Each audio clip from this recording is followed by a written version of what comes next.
नमस्कार दोस्तों, आप सभी लोगों का मैं रोहित कुमार directstudy.com पे बहुत बहुत स्वागत करता हूँ।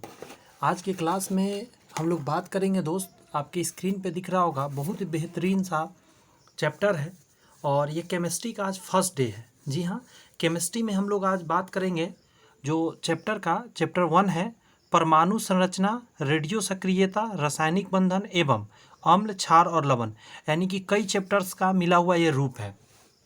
बहुत सारे चैप्टर्स हो जाएंगे, इसलिए मिलाकर एक जगह कंसाइज किया गया है। इंग्लिश में बात करें atomic structures, radio activity, chemical bonding and acid base and salt, in 3-4 chapter का एक कंबाइंड है। और आप देख सकते हैं सबसे पहले हम लोग बात करेंगे प्रीवियस ईयर का सॉल्व पेपर्स बात करेंगे, जो कि TRE 1 में, TRE 2 में, TRE 3 में और स्टेट के एग्जाम में ऑलरेडी आए हुए हैं क्वेश्चंस। उसकी सारी बात करने के बाद हम लोग कहाँ पहुँचेंगे, तो जो मॉडल क्वेश्चंस पेपर होते हैं उसकी बात करते हैं, मतलब करेंगे। तो आइए आज के सेशन की शुरुआत करते हैं। इसको सीरियसली लीजिएगा, बहुत ही ज़्यादा महत्वपूर्ण है। यदि एक सीट आप पक्का करना चाहते हैं तो बातों को हल्के में ना लीजिएगा, आपसे बस इतना ही रिक्वेस्ट है। चलिए शुरुआत करते हैं। थोड़ा सा मैं बड़ा कर रहा हूँ स्क्रीन, ताकि आपको देखने में किसी भी तरह का परेशानी ना हो। पहला क्वेश्चन है, लोहे के बुरादे में तनु हाइड्रोक्लोरिक अम्ल डालने से क्या होता है। ये बहुत ज़्यादा इंपॉर्टेंट है, VVI है, क्योंकि ऑलरेडी ये TRE 1 में देख सकते हैं आया हुआ है। 1 to 5 क्लास के लिए पूछा गया, 24/8/2023 को फर्स्ट शिफ्ट में आया हुआ प्रश्न आपके स्क्रीन पर दिख रहा है। आंसर हो जाएगा आपका C, हाइड्रोजन गैस और आयरन क्लोराइड का उत्पादन होता है। क्योंकि आपने क्या किया है, लोहा के बुरादा में तनु हाइड्रोक्लोरिक अम्ल डाला है और इसका जो मतलब सूत्र होता है HCl होता है, यानी हाइड्रोजन और क्लोरीन से बना होता है। बात समझ में आए? तो यही क्लोरीन जो होता है आयरन के साथ मिलकर आयरन क्लोराइड बना लेता है और हाइड्रोजन गैस बाहर निकलता है। तो यही आपका आंसर हो जाएगा। सेकेंड क्वेश्चन है, खाने के डिब्बों पर जिंक के बजाय टीन की परत चढ़ाई जाती है, क्यों, ऐसा क्यों किया जाता है? तो इसका आंसर बहुत आसान है, टीन की तुलना में जिंक अधिक प्रतिक्रियाशील है। खाने के डिब्बा जिंक के बजाय टीन का बनाया जाता है क्योंकि टीन क्या है, कम रिएक्टिव है और जिंक ज़्यादा रिएक्टिव है, इसीलिए टीन का डब्बा बनाया जाता है।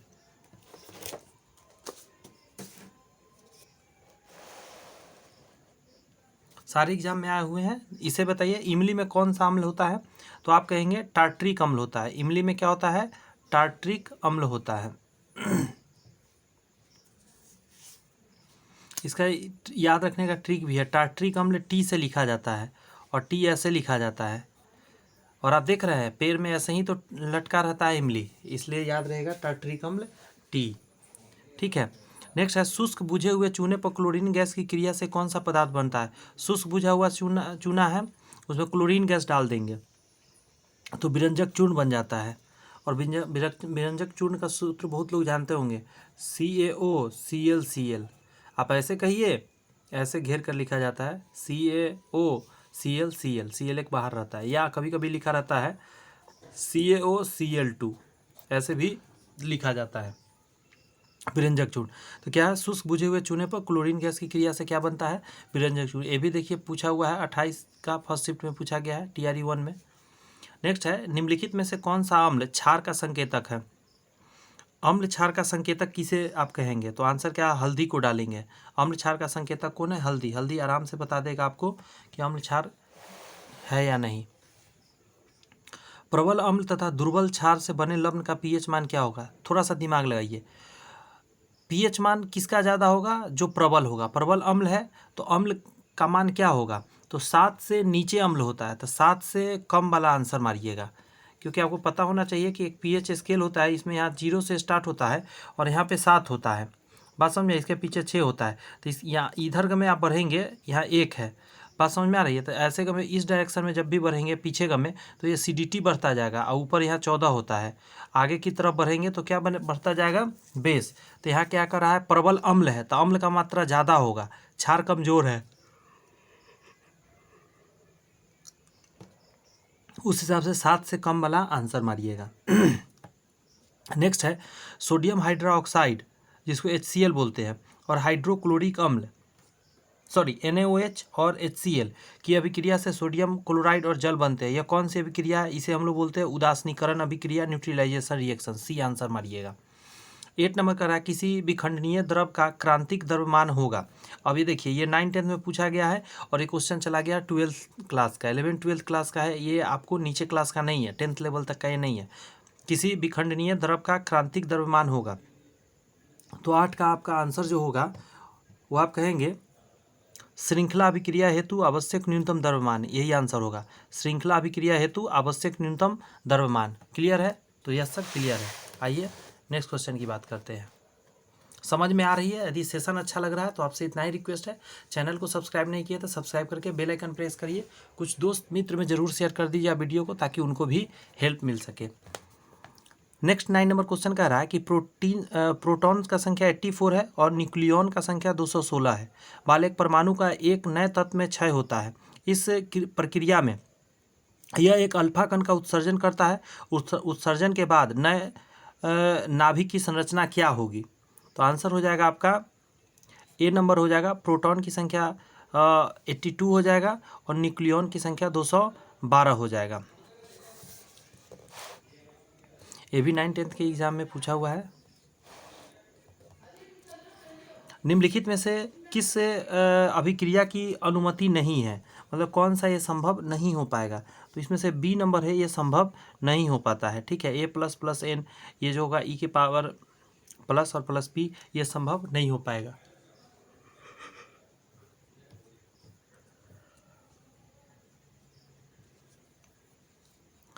सभी अभिक्रियाओं के लिए रासायनिक वियोजन की प्रक्रिया क्या होती है? रासायनिक वियोजन की बात कर रहा है। टूटना, वियोजन का मतलब क्या होता है? टूटना। ठीक है, डिकम्पोज करना। तो आंसर क्या मारिएगा? एक से अधिक आंसर हो जाएगा। सभी अभिक्रियाओं के लिए रासायनिक वियोजन की प्रक्रिया क्या होती है? ऊष्माक्षेपी हो सकता है, ऊष्माशोषी भी हो सकता है, या प्रतिवर्ती, कुछ भी हो सकता है, इसलिए आंसर एक से ज़्यादा जाएगा। नेक्स्ट है परमाणु नाभिक की त्रिज्या डैश की कोटि की होती है। परमाणु नाभिक की त्रिज्या किस कोटि, मतलब ये बता रहा है कितना साइज आपसे पूछ रहा है। तो आप क्या करेंगे? आप मारेंगे 10 के पावर -13 सेंटीमीटर, ये आंसर होगा। नाभिक का ये आपका साइज है, 9-10 में पूछा गया है, याद रखिएगा ये सब चीज़। परमाणु कक्षक डैश है, वह क्षेत्र है जिसमें इलेक्ट्रॉन के पास जाने की संभावना अधिकतम होती है, ये आंसर होगा। परमाणु कक्षक डैश है, तो आंसर क्या है? वह क्षेत्र है जिसमें इलेक्ट्रॉन के पाए जाने की संभावना अधिकतम होती है। कक्षा में ही ना इलेक्ट्रॉन सबसे ज़्यादा होने की संभावना है। दर समीकरण में जब अभिकारकों की सांद्रता 1 होती है तो दर बराबर होती है। अच्छा क्वेश्चन है, आंसर क्या डालिएगा? विशिष्ट दर स्थिरांक के। 9-10 में पूछा गया है। 9-10 के क्वेश्चन ज़्यादातर कहाँ से रहते हैं? तो इंटर का रहते हैं क्वेश्चन। बात समझ में आई? तो ये सब थोड़ा सा ध्यान रखिएगा। फिर से सुनिए, दर समीकरण में जब अभिकारकों की सांद्रता 1 होती है तो दर बराबर हो जाती है विशिष्ट दर स्थिरांक के। इसका जवाब दीजिए। कर अभिक्रिया में 2A + B एरो A2B में यदि A की सांद्रता दुगनी कर दी जाए, ठीक है, और B की सांद्रता आधी कर दी जाए, तो अभिक्रिया की दर क्या हो जाएगी? तो आप आंसर देंगे इसका 2 गुनी बढ़ जाएगी। क्या हो जाएगी? 2 गुनी बढ़ जाएगी। फिर से सुनिए, A की सांद्रता दुगना करना है और B की सांद्रता आधी कर दी जाए, तो अभिक्रिया में क्या होने वाला है? अभिक्रिया 2 गुनी से बढ़ जाएगी।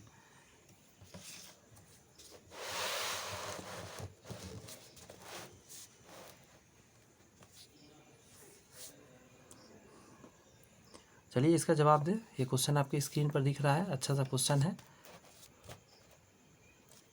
कह रहा है एक पदार्थ A प्रथम कोटि की अभिक्रिया के विघटन होता है जो पहले A = 200 M के साथ शुरू होता है और 200 मिनट के बाद A 0.15 M हो जाता है। इस अभिक्रिया के लिए T 1/2 है। ये है न्यूमेरिकल जैसा क्वेश्चन। इसका जो सोल्यूशन है ना, ये भी 9-10 में आया हुआ है। आप PDF से ज्वाइन कर लेंगे, टेलीग्राम ज्वाइन कर लीजिए, डिस्क्रिप्शन में लिंक दिया गया वहाँ से, और नेट पे टेलीग्राम पे सर्च करके भी देख सकते हैं। directstudy.com डालेंगे तो आपको मिल जाएगा टेलीग्राम, ठीक है। आप उस टेलीग्राम में ज्वाइन कर लेंगे। जब मैं इसका सॉल्यूशन इस बुक का डालूंगा, वहाँ से आप इसका सॉल्यूशन देख लीजिएगा कैसे हुआ है। ऐसे आंसर इसका मैं बता दे रहा हूँ, ए होगा। इस पर आइए, प्रकाश रसायन किसके अध्ययन से संबंधित है? प्रकाश से रासायनिक अभिक्रिया, सोचिए जरा, क्या आंसर दीजिएगा? ये हो जाएगा आपका अभिक्रियाएं ऐसा जो दृश्य या UV प्रकाश के अवशोषण के साथ आगे बढ़ती है। यानी प्रकाश, सीधा कहिए प्रकाश के साथ जो होता है अभिक्रिया। ये भी देखिए 9th-10th में पूछा गया है, थोड़ा सा दिमाग लगा के ये सब जवाब आप दे पाएंगे।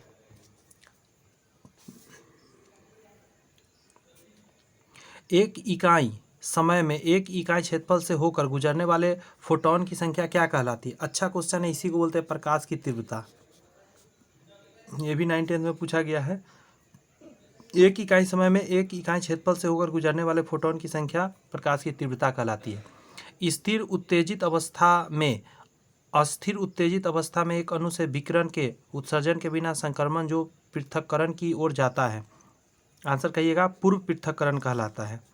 फिर से सुन लीजिए, अस्थिर उत्तेजित अवस्था में एक अणु के विकिरण के उत्सर्जन के बिना संक्रमण जो पृथक्करण की ओर जाता है उसे पूर्व पृथक्करण कहा जाता है। देखिए इस क्वेश्चन को, अम्लीयकृत परमैंगनेट विलयन वाले बीकर में धीरे धीरे तनु फेरस सल्फेट का विलयन डाला गया है। विलयन का हल्का बैंगनी रंग फीका पड़ जाता है और अंत में गायब हो जाता है। निम्नलिखित में से कौन सा अवलोकन के लिए सही स्पष्टीकरण है? तो 20 का आंसर हो जाएगा पहला ही। KMnO4 एक ऑक्सीकारक है, ठीक है, और यह FeSO4 का ऑक्सीकरण करता है, ये सही है आपका। 21 नंबर में देखेंगे, बढ़ते हुए न्यूक्लियोफिलिसिटी का सही क्रम कौन सा है? तो पहला ही है क्लोरीन ब्रोमीन आयोडीन, यही सही है। क्लोरीन ब्रोमीन तब आयोडीन होता है, ठीक है। इंक्रीजिंग मोड में है, ये धीरे धीरे बढ़ता जा रहा है। नेक्स्ट है, निम्नलिखित विकल्पों में से सही कथन का चयन करना है आपको। आंसर हो जाएगा सी नंबर, शास्त्रीय विधियों की तुलना में स्पेक्ट्रोस्कोपिक विधियों में कम समय और नमूने की कम मात्रा की आवश्यकता होती है, ये सही है, ठीक है। शास्त्रीय विधि की तुलना में स्पेक्ट्रोस्कोपिक विधि में कम समय भी लगता है, नमूना का भी कम जरूरत पड़ता है। तो 22 का क्या मारेंगे आप? C number. ये सारे पुराने एग्जाम में आए हुए क्वेश्चन है, तो इसे अच्छे से प्रैक्टिस करें। क्वेश्चन नंबर 23 बताइए, लगभग डैश सेंटीमीटर पर कार्बोनिल समूह तीव्र गिरावट का कारण बनेगा। एकदम इंटर का क्वेश्चन है ये। जवाब देंगे पहला 1700 आंसर हो जाएगा, 1700 पर सेंटीमीटर। 9th-10th में पूछा गया क्वेश्चन है। 1:1 मिश्रण से पैरा और ऑर्थो नाइट्रोफिनॉल को अलग करने के लिए सबसे उपयुक्त जो तरीका कौन सा आप मानेंगे? तो आंसर कहेंगे भाप आसवन विधि सबसे अच्छा रहेगा इसके लिए।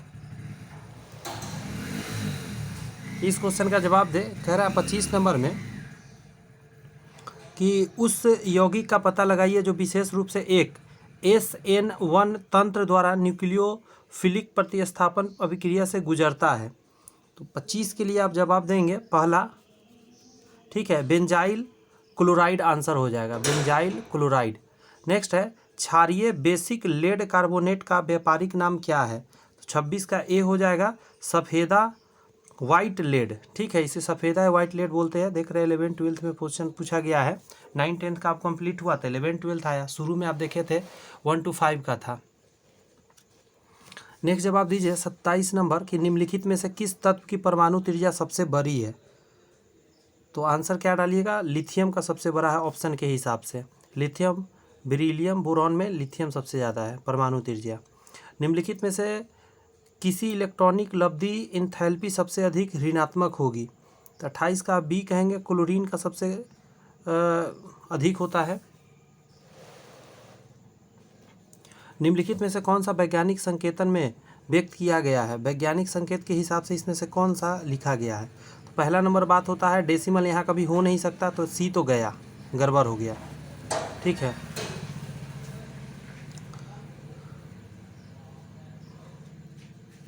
ये दोनों वैज्ञानिक संकेत के रूप में लिखा गया है, दोनों आंसर होगा एक से ज़्यादा, ये छोड़ दीजिए क्योंकि ये गड़बड़ तरीका है। डेसिमल यहाँ होना चाहिए था, तो इसमें तो है, इसमें भी एक अंक बाद है, माइनस में भी हो सकता है, प्लस में भी हो सकता है, यानी आंसर डी हो जाएगा एक से ज़्यादा।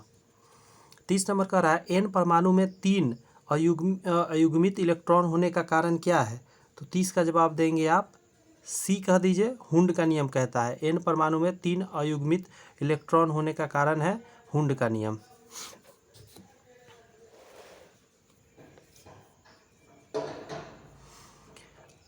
आयनिक तथा सहसंयोजी दोनों आबंध किस अणु में होते हैं? तो 31 का आप जवाब देंगे सी, NH4Cl। इसमें आयनिक भी है और सहसंयोग यौगिक दोनों है। ठीक है, ये बहुत इंपॉर्टेंट क्वेश्चन है, ये नीचे क्लास में भी पूछ सकता है, 11-12 का नीचे भी पूछ सकता है ये क्वेश्चन। Na11 के लिए प्रभावी जो नाभिकीय आवेश है वो क्या होना चाहिए? तो आंसर होगा +2.2 कहेंगे आप। कैसा लग रहा है सेशन? कमेंट्स मुझे लिख के ज़रूर बताएंगे, और भी क्या चाहते हैं आप कमेंट्स में बताइए, मैं उसको पूरा करने का कोशिश करूंगा, क्योंकि एक सीट आपको लेने के लिए जो जो चीज़ की ज़रूरत है मैं देने का कोशिश करूंगा आपको। निम्नलिखित में से किस आयन की आयनिक त्रिज्या निम्नतम है? तो आप आंसर करेंगे Mg2+। ठीक है,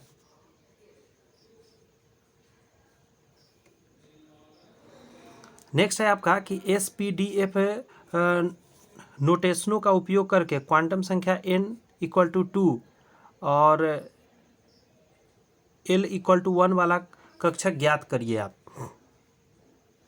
तो 34 का हम जब आप मांगेंगे तो ये हो जाएगा 2p हो जाएगा। ठीक है, न्यूमेरिकल्स है यहाँ पे। इसका आंसर मैं बता दे रहा हूँ कि 2.5 लीटर के एक फ्लास्क में 27 डिग्री सेल्सियस पर 0.25 मोल सल्फर डाइऑक्साइड और 0.25 मोल नाइट्रोजन गैस होते हैं। SO2 का आंशिक दबाव आपसे पूछ रहा है, तो 35 का जवाब ए हो जाएगा। कैसे आएगा ये आप PDF से देख लीजिए, PDF के लिए टेलीग्राम ज्वाइन कर लीजिए। नेक्स्ट क्वेश्चन आप आ जाइए कि PCl5 अणुओं का ज्यामितीय आकार होता है, तो इसका हो जाएगा त्रिकोणीय द्विपिरामिड। पहला ही सही हो जाएगा, त्रिकोणमितीय भी होता है, द्विपिरामिड भी होता है। नेक्स्ट है निम्नलिखित में से किस अणु में T आकार की ज्यामिति है? तो 37 नंबर क्वेश्चन है, इसको ClF3 बोलिए, यह आंसर हो जाएगा। ठीक है, सही है, T आकार की ज्यामिति इसके अंदर है।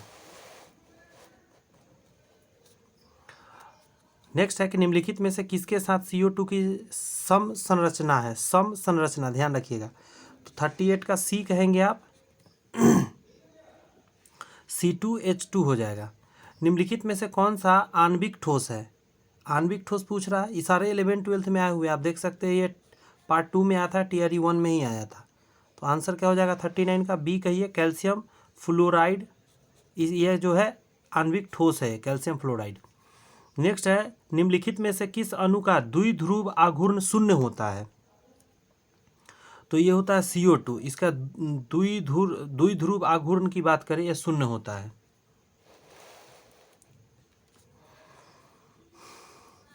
जवाब दीजिए। नेक्स्ट क्वेश्चन आपकी स्क्रीन पर दिख रहा है कि इनमें अधिकतम प्रतिकर्षण होता है। तो प्रतिकर्षण सबसे ज़्यादा एकाकी युग्म, एकाकी मतलब सेम चीज़ में प्रतिकर्षण होता है। प्लस प्लस ऐसे कहिए ना, क्या होगा? प्रतिकर्षण। निम्नलिखित में से किस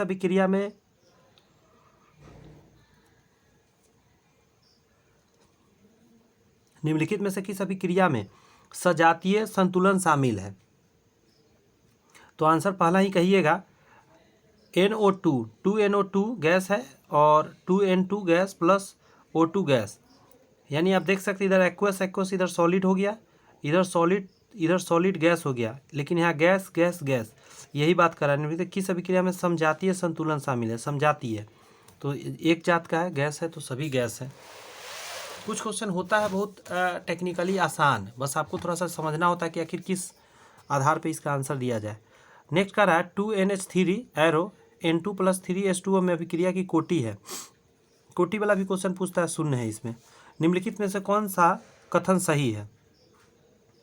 44 का हो जाएगा, एक से ज़्यादा कथन इसमें सही है, इसलिए D मार दीजिए।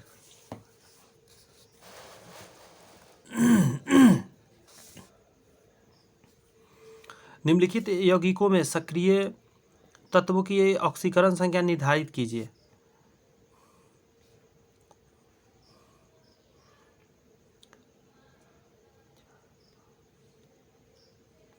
निम्नलिखित यौगिकों में सक्रिय तत्वों की ऑक्सीकरण संख्या निर्धारित करने के लिए कह रहा है। इसमें 7 हो जाएगा, इसमें 6 हो जाएगा, इसमें 7 हो जाएगा। पहला ऑप्शन इसका आंसर सही हो जाएगा। ठीक है, अधिक डिटेल के लिए PDF आप डाउनलोड कर लीजिएगा। निम्नलिखित में से कौन सा समीकरण सही है? 46 का कह रहा है समीकरण सही है, तो आंसर हो जाएगा ये सही है आपका, ठीक है। Delta G equal to delta H minus T delta S. 0.1 mole bromo acetic अम्ल घोल की आयनन मात्रा 0.132 है। घोल का pH मान आपसे पूछ रहा है। 37 का आंसर ई कहिएगा, इनमें से कोई ऑप्शन नहीं है।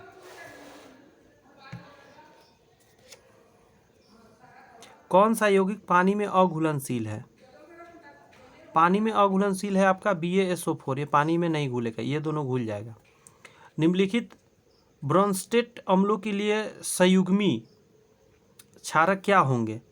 तो 49 का आप कहिए पहला ही हो जाएंगे, -F इसमें हो जाएंगे, इसमें हो जाएंगे HSO4 का माइनस में और CO3 2 माइनस में इसमें, तो यही आंसर हो जाएगा पहला। क्रोमियम का इलेक्ट्रॉनिक विन्यास है, CR का पूछ रहा है आपसे। 50 का आप कहेंगे कि सर बी हो जाएगा क्रोमियम का 3s2 3p6 3d5 4s1।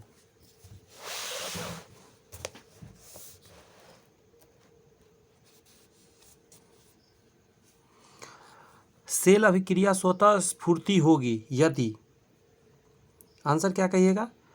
Delta G ऋणात्मक होगा उसी समय। निम्नलिखित में से कौन सा इलेक्ट्रॉन सटीक हाइड्राइड है? अच्छा, इलेक्ट्रॉन सटीक हाइड्राइड है, तो इसका आंसर हो जाएगा आपका सी, मीथेन हो जाएगा आंसर। ये जो आपको दिया गया है K3 ब्रैकेट के अंदर FeCN6 का IUPAC नाम आपसे पूछ रहा है, तो हो जाएगा पोटेशियम हेक्सा फेरेट थर्ड हो जाएगा, ठीक है। इसका पहला ये है, याद रखिएगा इस चीज़ को। धातु निष्कर्षण में निम्नलिखित में से किसका उपयोग किया जाता है धातु का निष्कर्षण करने में? तो आंसर हो जाएगा आपका कोक का, ठीक है। कोयला नहीं मारिएगा, कोक मारिएगा। कोयला भी रहेगा तो कोक पर जाइएगा, अगर ऑप्शन ना हो तब कोयला लास्ट में मारिएगा। निम्नलिखित में से कौन सा अभिक्रिया विस्थापन अभिक्रिया दर्शाती है? मतलब एक पर से कोई चीज़ दूसरा पर चला गया, जैसे यहाँ पे हो रहा है इसमें से, जैसे ये तो हो रहा है संयोग कर रहा है, संयोजन अभिक्रिया। ये वियोजन है, टूट रहा है, ठीक है। इसको बोलते हैं सही मैंने बताया है कि ये टूट रहा है तो इसको वियोजन बोलेंगे, इसको संयोजन बोलेंगे, बट यहाँ पे हो रहा है विस्थापन, इस पर से वो इस पर आ गया है, तो आंसर सी टिक लगेगा। इसको विस्थापन करना बोलते हैं, विस्थापित होना। एक घोल कुचले हुए अंडे के छिलके के साथ प्रतिक्रिया करके एक गैस देता है जो चूने के पानी की दूधिया बना देता है। घोल शामिल है, क्या मारिएगा? HCl शामिल है, इसका मतलब एसिड होगा उसमें। 57 एक न्यूमेरिकल्स है, इसका हम आंसर बता दे रहे हैं, आप जाकर PDF से देख लीजिए। इसमें आंसर ऐसे ई आएगा, इसमें से कोई नहीं आएगा। pH पेपर पर तरल नमूने की एक बूंद डाली गई है, अच्छी बात है। यह देखा गया कि pH पेपर का रंग नीला हो गया, नीला हो जाएगा, दिमाग लगाइए। रेड हो जाता तो नींबू का रस होता है, एसिड होता। नीला हुआ है, सोडियम बाइकार्बोनेट होगा। बात समझ में आया? अशुद्ध जल होगा तो कलर ही चेंज नहीं होगा, तो ये तो आंसर हो नहीं सकता। नींबू का रस रहता तो वो रेड करता।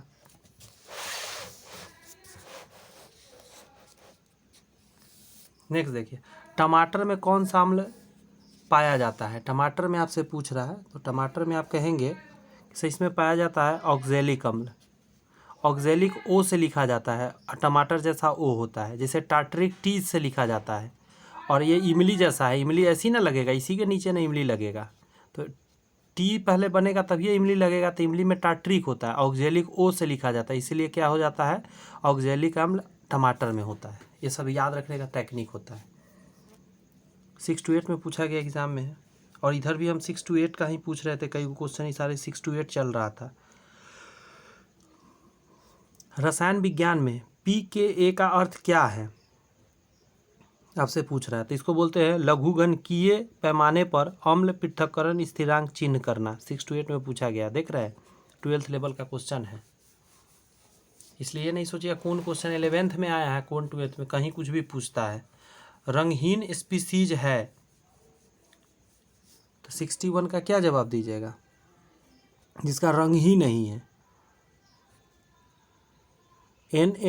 3 VO4 हो जाएगा। PX कक्षक में नोडल तलों की संख्या कितनी है? तो 62 का आंसर हो जाएगा 1। सोडियम नाइट्रोप्रूसाइड में आयरन Fe की ऑक्सीकरण संख्या कितना होता है? तो 63 में +2 होता है। CO En2Cl2 Cl में CO की समन्वय संख्या कितनी है?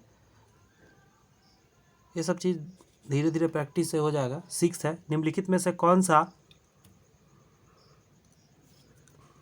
पिक्रिक अम्ल है? पहला हो जाएगा 2,4,6 trinitrophenol B, phenol B option होगा इधर। निम्नलिखित में से किस प्रजाति में रो तथा पाई बंधों की संख्या समान है? तो ये हो जाएगा XeO4।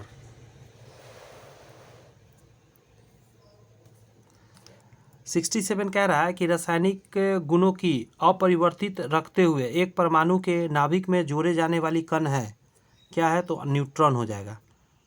न्यूट्रॉन डालने निकालने से आपका उसका रासायनिक गुण में कोई अंतर नहीं होता है। निम्नलिखित में से मैग्नीशियम का दूध है, मैग्नीशियम का दूध क्या है? इसमें से सूत्र आपसे पूछ रहा है। मैग्नीशियम एक ही जगह है, आंसर इसमें मार दीजिए। 9th-10th में पूछा हुआ क्वेश्चन है।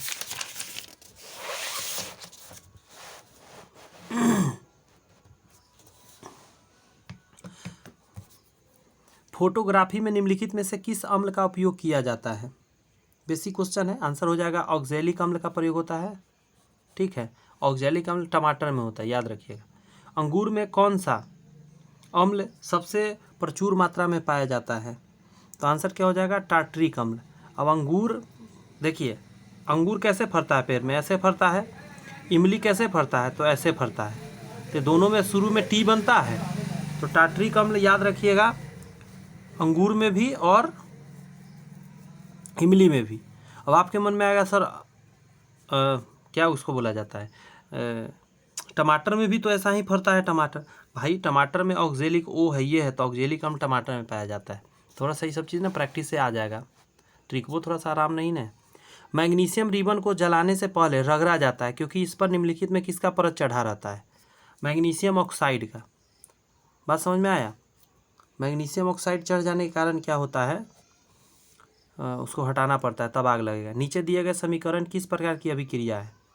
आप देख सकते हैं, ये इस पर आ गया, ये इस पर आ गया, तो द्विविस्थापन अभिक्रिया इसको बोलते हैं। द्विविस्थापित हो रहा है, इस पर से उस पर जाना द्विविस्थापन के अंतर्गत आता है। नेक्स्ट है, निम्नलिखित में से कौन गंधीय सूचक नहीं है? वैनिला, शकरकंद और प्याज। लौंग का तेल, लौंग का तेल सुगंध देता है? हाँ देता है। वैनिला सुगंध होता है कि फ्लेवर होता है, टेस्ट होता है, समझिएगा ज़रा। ये भी सुगंध है, प्याज भी सुगंध है, शकरकंद आंसर हो जाएगा। ठीक है।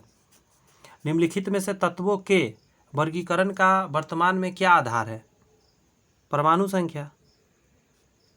इसी आधार पर तो बांटा गया है तत्वों को।